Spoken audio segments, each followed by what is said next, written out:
Sebut aja secara resmi. Kenapa publik marah pada parcok? Bahkan marah pada oknum gitu. Absurd. Kita coba lihat bagaimana sebetulnya proses yang kita sebut sebagai reformasi kepolisian. Tidak pernah terjadi reformasi. Yang terjadi pemisahan antara tentara dan polisi pada waktu itu.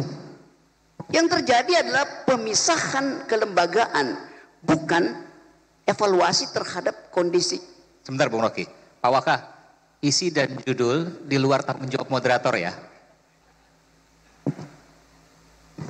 Silakan. Bahkan tugas moderator tidak boleh memoderasi pikiran.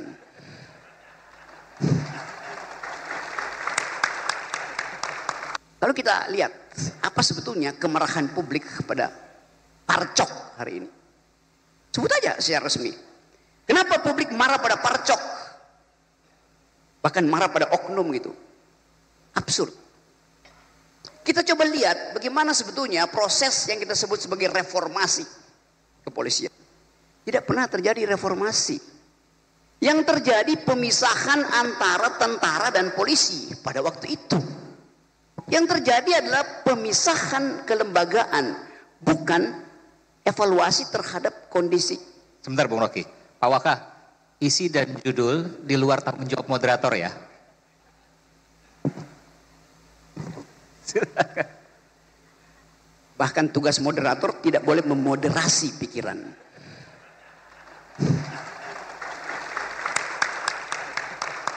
Tugas moderator hanya menjaga tata tertib, bukan menjaga pikiran. Ya udah, oke. Saya lanjut ya. Waktu kita mulai membayangkan kita mau pergi pada demokrasi, urusan pertama kita adalah siapa yang mengganggu demokrasi? ABRI 98 yang mengganggu, menghalangi demokrasi. Siapa itu ABRI? Tentara dan polisi. Bayangkan misalnya saya di YLBHI, setiap kali kita diskusi, orang dari Kramat 5 itu datang masuk ke ruangan Adam Malik di YLBHI, dia berdiri di atas meja, naik di atas meja. Demi undang-undang saya batalkan, saya bubarkan diskusi ini. Pada waktu itu masih mengucapkan demi undang-undang. Pada waktu itu polisi masih sama dengan tentara. Dan saya tahu Kasat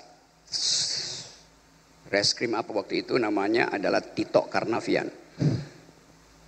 Jadi saya kenal Pak Tito dari awal.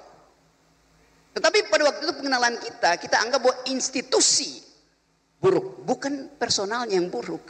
Sekarang ada orang yang maki-maki Pak Tito tuh. Tiap hari maki-maki Tito. Kenapa? Tidak kita biasakan untuk mengevaluasi kondisi yang menyebabkan kepolisian sekarang itu dibenci oleh rakyat. Lalu kita dalami lahan-lahan.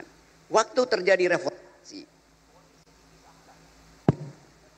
polisi dipisahkan dari tentara, tentara disuruh balik ke barak, polisi betul-betul jadi aparat Kamtibnas.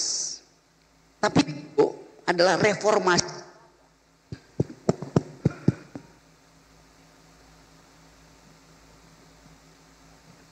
Ini saya pindah dari Partai Biru ke Partai Merah. Karena Partai Biru juga ternyata udah di bail out oleh Gajah Merah.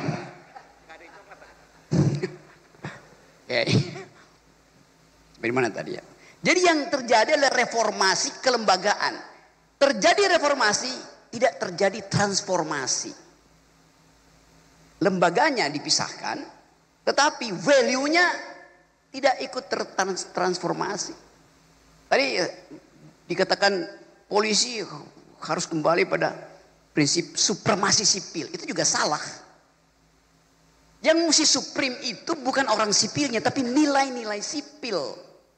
Jadi yang benar bukan supremacy, civilian supremacy, tapi the supremacy of civilian value. Supremasi. Download Tribun X sekarang. Menghadirkan lokal menjadi Indonesia.